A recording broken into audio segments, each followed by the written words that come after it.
Now for our story. Yesterday, in the chambers of Judge Willoughby at the county seat in Stanton, the case of Meade versus Meade had ended in the solemn judgment, divorce granted. Bill Meade's heart had leapt when he heard those two words, which represented the final step in the long, unhappy road he and Kitt had followed since the realization that their marriage had been a failure. But he'd had a great disappointment, too, for the baby boy he believed to be his son had been given into Kitt's custody. When he returned home, he'd been visited by Nicholas Dorn, the young writer, to whom Peggy Douglas had been engaged for some months. Nicholas had encouraged Bill in his intention to see Peggy at once, because Nicholas believed and feared that she still loved Bill. Bill had agreed to see Peggy that same night, but the meeting had been delayed. Unbeknown to Nicholas, Bill has just arrived at the Lane farm, while Nicholas is in his room at the Brown Palace, thinking about the meeting between Bill and Peggy, which he believed to have taken place last night. Nicholas hadn't heard from Bill, but wondered what it meant. Finally, in desperation, he telephones Peggy. Hello? Hello, Peggy. Oh, Nicholas, how are you? I'm all right, I guess. How about you? Oh, I'm just fine, thanks, Nicholas. You are? Why, yes. You sound so surprised. Shouldn't I be? Oh, sure. Anything new and exciting happen around there recently? No, nothing special. Oh. Nicholas, what's on your mind? On my mind? Nothing. What makes you ask? Well, you sound so odd. Maybe you've forgotten. Maybe I sound like someone you used to know a long time ago. So many things have happened to you probably since the last time I saw you. But, Nicholas, what on earth do you mean? What could have happened? Oh, lots of things. For instance, last night. What about last night? Oh, I don't know. That's what I wanted you to tell me. On second thought, though, I'd rather hear it in person. Look, may I come out there tonight? Might as well get this over with. Well, I still don't know what you're babbling about. But as for tonight, Nick, I'm sorry. You see, Bill's here for dinner. Aunt Mary invited him. Tonight? Again? Why do you say again, Nick? Bill hasn't been here for days. You mean he wasn't there last night? Why, no. Then you haven't... I mean, he hasn't... Nicholas, you aren't making sense. No, I'm sure I'm not.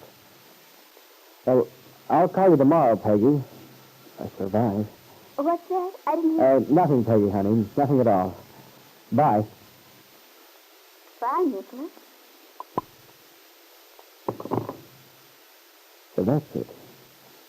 Joe didn't go last night. He's out there now. I've got to go through another night of waiting.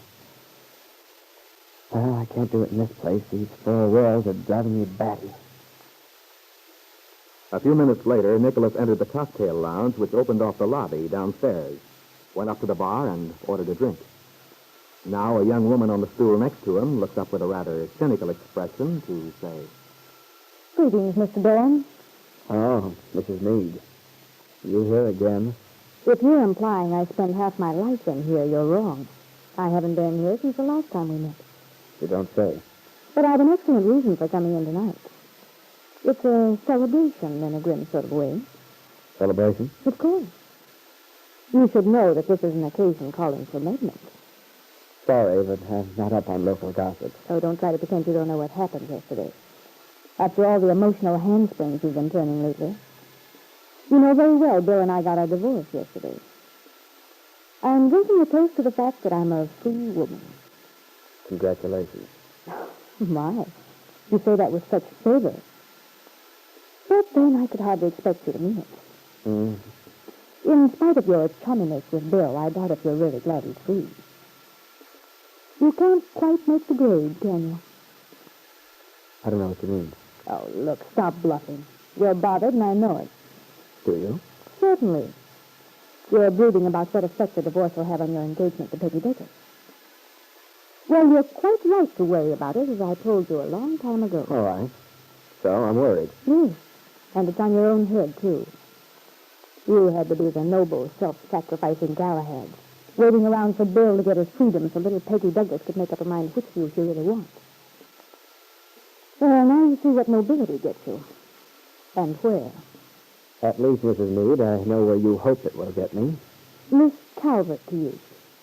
When I do things, I do them all over. Miss Calvert, then.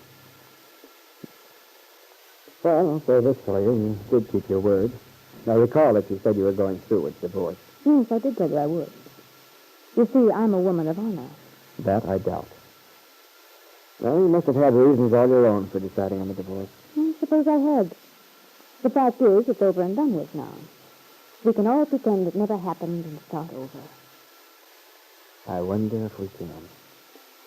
Mr. Dorn, you took my advice before once.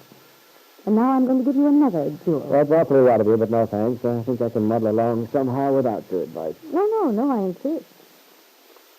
Mr. Dorn, if you have any sense at all, clear out fast. Go back to Hollywood. Forget this little interlude in Wakefield. Oh? Yes. That's what I'm going to do. You're going to Hollywood? No, I don't know where I'm going exactly. But I'm on my way, and soon. What about your child? Naturally, I'll take the baby with me. I see. And suppose Bill reopens the case, tries to get the child. No, he'd be crazy to do anything like that. The child was awarded to me, and that's all there is to it. Bill lost. He couldn't possibly take that baby away from me now. Sure about that, aren't you? Positive. Why? I'm interested. I've got to get all the facts straight so I can plan things accordingly.